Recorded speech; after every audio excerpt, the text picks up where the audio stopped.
Welcome to Samba Samba. Enjoy the video. In this video, I will show how to rebuild Ford Ranger transmission step by step.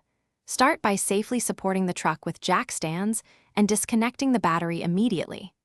Drain the transmission fluid and remove the pan to inspect for metal debris and worn parts. Keep a clean workspace and organize parts in order of removal.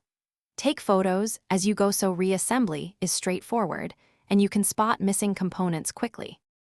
Begin by detaching the drive shaft and shifter linkage while the transmission is supported on a transmission jack.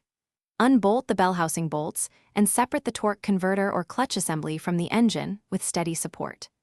Remove the valve body and filter, noting spring locations and bolt lengths for proper reinstallation.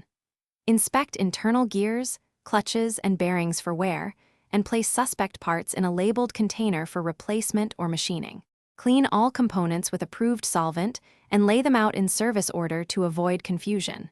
Measure clutch, pack clearance, and bearing and play with proper tools, and compare to specifications to decide which parts need replacement. Install new seals, gaskets, and friction materials as required, and torque all bolts to manufacturer torque values. Reassemble the valve body carefully, then refill with the correct transmission, fluid type, and